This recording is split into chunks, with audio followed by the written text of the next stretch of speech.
Hi everyone, my name is trainer Maxim and I decided to start my own podcast to clarify things about fitness, how it works from the body's perspective.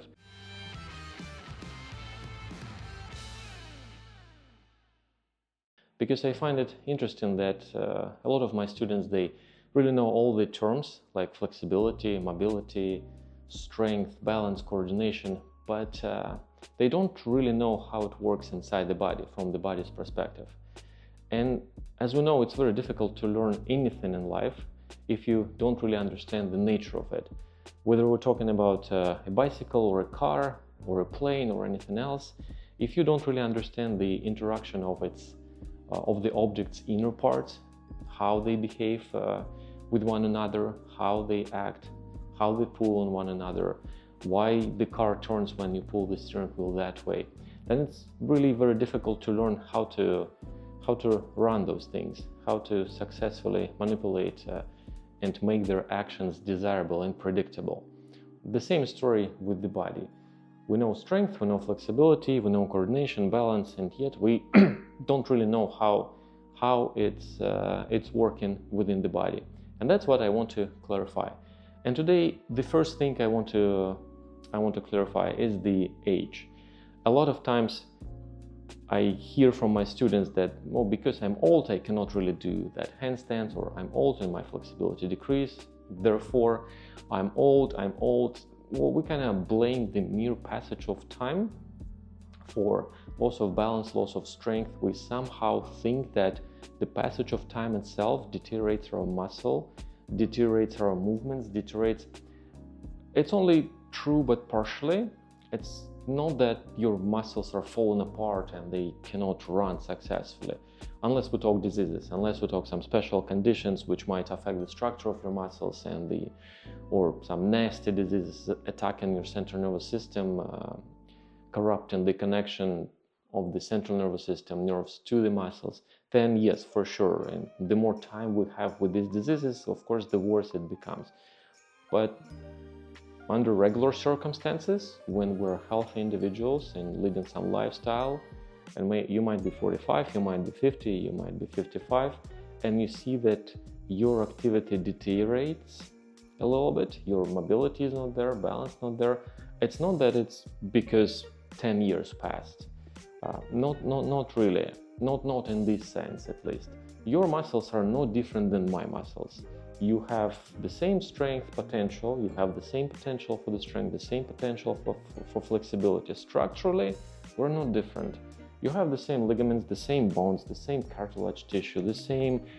Everything works in your body exactly as everything works in my body. Though somehow I can do handstands, and some of you are just learning and find it fascinating how easy it is for some people to do the handstands.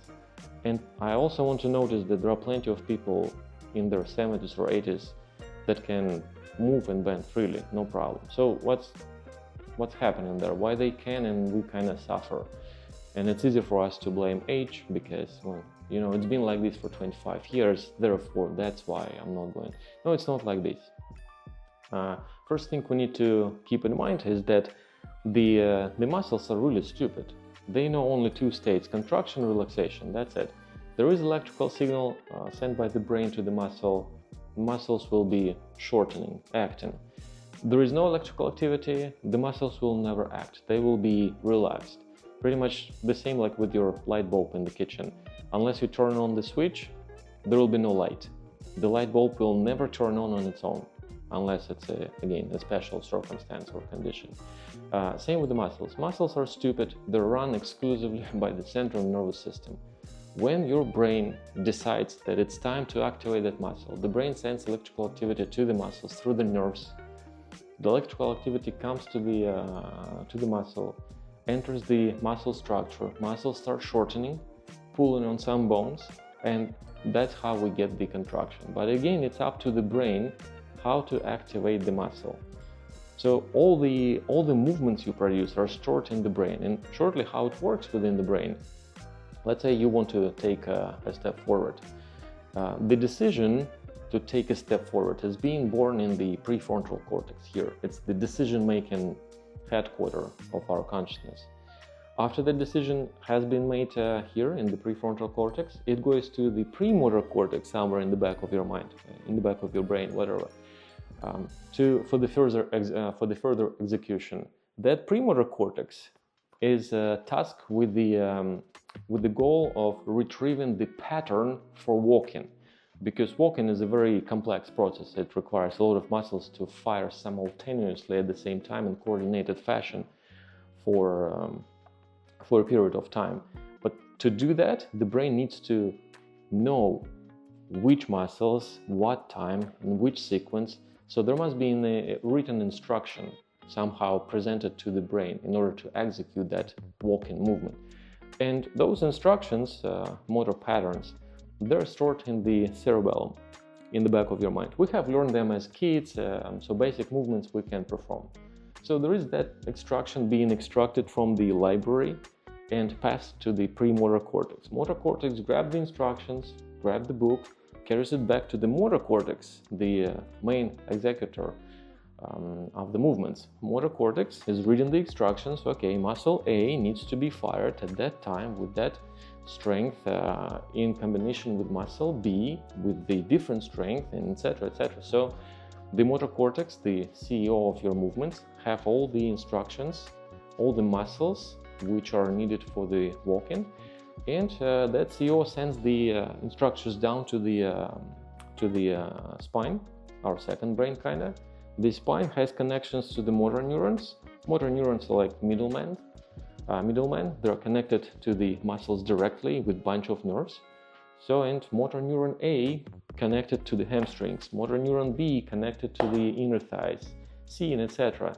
And all those middlemen, they start executing the commands, the written instructions sent by the brain, and you produce the walking. So essentially, it's up to the brain to decide how to walk. You can walk fast, you can slowly, you can go slowly, and etc. It's so many ways to produce walking. And all the muscles which are engaged in this activity, whether it's hamstrings or inner thighs or anything else, they're just following the instructions. They receive the electrical activity, they shorten, they pull here, they pull there, they pull the hip flexors, and we go. And some of the instructions in that algorithm are instructing some motor neurons to deactivate some certain muscles. So any movement is not only about activation of the muscles. Some muscles must be relaxed during that activity so that they won't interfere with the muscles responsible for that activity directly. Otherwise, if you're tense all over, you just cannot walk, right? You need to let your spine go a little bit, let the shoulders go, let the arms swing, and etc. So any movement is comprised by activation and deactivation, and it needs to be done in highly coordinated fashion with the right timing, pretty much like playing piano, right? So all those algorithms are stored here. Now, what's happening when the time passes? Let's say you've been a kid, you're 10 years old, and your everyday activity was filled with playtime. You were running across football fields, you were playing in the box sand or anything else. So you've been using your body much more. So that's how we learned the majority of the movements we know like this. We know right now how to bring the arm forward, up, sideways, etc. All these already has been stored in the cerebellum. The written instructions are all there. And back then, you've been using them extensively. So now, you graduated the university, you got a good job, you're 25 or 30, you got your student loan paid, mortgage, family, etc. And you got your first job, and it's a very sedentary activity. You started having your day mostly in a seated position like this, without activating those muscles. Well, now that's where the dilemma starts. The more time you spend in that position, the less muscle activity you have in those legs, and those algorithms stored inside the cerebellum, they become deteriorated. They start losing the connections to your inner thighs, to the quads, to any muscles which might be needed to stabilize your walking, your squats, and etc. Because the brain is highly efficient organism. The brain will never store anything you don't use. because it's expensive to store the information for nothing. The brain will never ever will do anything for nothing. Everything needs to have its purpose. So now you've been sedentary for a year. Well, actually, the brain has been observing the situation that, okay, within this time, you actually have never addressed the glutes, let's say, or inner hip flexor stabilizers, whatever, those tiny muscles around the hips. Well, since you haven't been using them, the brain will exclude them from the pattern of movement. So next time you will be walking, those muscles will not be engaged because typically you don't use them for walking around your apartment or walking around even the neighborhood, because it's not that active. You can actually go by the less muscles. And for the brain, the less is better. The brain is all about efficiency. So the brain cut those muscles of the algorithm of the walking, and now you start noticing that somehow something changed with your walking. You cannot walk with the same stability. And of course, 10 years ago you could, but now you can't. You connected the dots, time passed, time to blame. No, not really. Those muscle stabilizers which got kicked off the algorithm, they're still there. They're still active, they're attached to your hips, they're absolutely fully functioning. And that's another conundrum. You go to the gym and you start doing the exercises for those muscles, for the inner hip flexors, which are responsible for the coordination and stabilization. You start doing the hip abduction, and you just do well. You go hop into the machine, and the machine supports your spine, supports your shoulders, you activate the muscles. They work just fine. And we think that somehow, because I just activated them separately, in the isolated fashion, they miraculously will be included back into the algorithm. No, they will not. The brain has not seen a need to do that, just based on the fact that you activated them individually. Well, good for you. Individually, you wanted that goal to be achieved. Yes, they fired, all good, fantastic, but you did not task the brain to use those muscles while you are walking. So you did not attempt to refresh your memory on walking, like make it more stable. You did not think about those muscles while walking. Well, naturally, the brain will make no changes to your current movement algorithm for the walking. Why bother? It was not your goal. You're walking just fine with what you have, and that is why often the strength training will not lead to the improvement of your movements, a significant improvement. You will not become more balanced just because you are conditioning the muscles which are responsible for balance in an individual way, in isolated way. To improve your balance, to improve things, you need to learn how to play piano. You need to learn or relearn how to coordinate the muscles again in that fashion. Pretty much the same like with me. Right now I'm speaking English to you, but my first language is Russian. It's been a while since I used my Russian on a daily basis, and I became rusty. Now I grasp for words, now I think about the structure of the Russian sentences, because now my new habitat is English. And it's a bit of a challenge to speak Russian for me in the different environment. But unless I practice, unless I keep my perception, my algorithm alive for the Russian language, I will not see any improvements. Same with the movements. So if we want to become more balanced, more coordinated, we just need first to know that the muscles are still there, nothing happened to them, they're not damaged, the time did not affect them structurally. They're absolutely fine and sound and doing well. They just got kicked out of the movement algorithm for the brain. And whenever you execute that algorithm, those muscles are not included. We need to get them included back into the algorithm.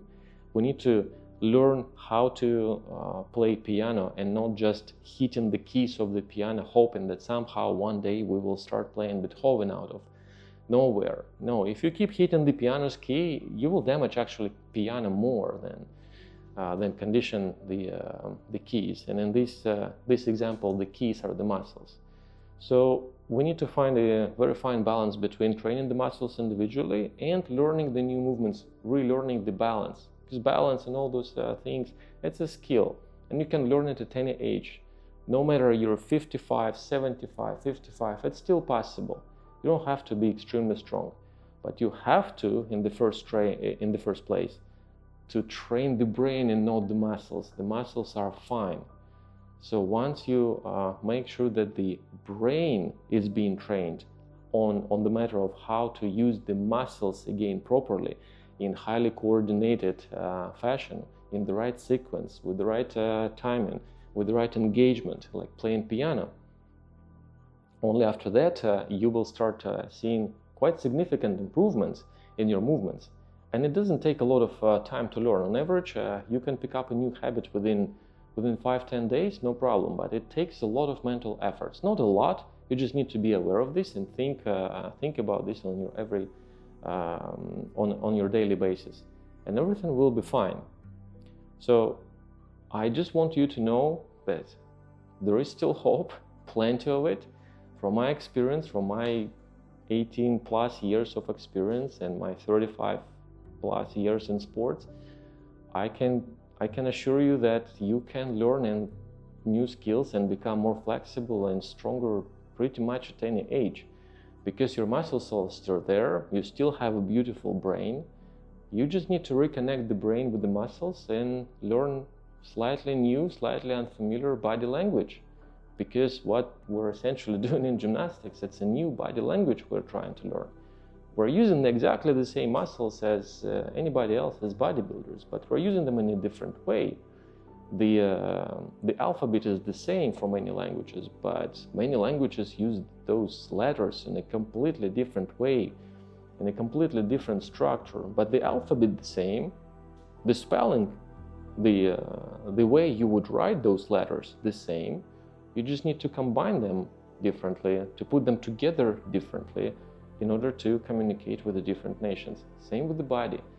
We're going to use the same muscles, just in a different way, with a different sequence, with different timing.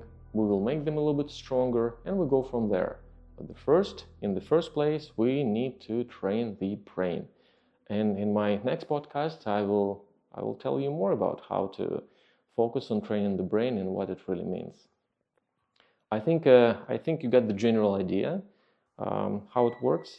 If you don't, shoot the comment, ask me questions, and like and subscribe for my channel. I will be explaining more things, and please do let me know what you think. Thank you very much, everyone, for your attention. I really appreciate it. Thank you. And go and have a wonderful, beautiful day. Bye-bye. I'll see you next time. Cheers.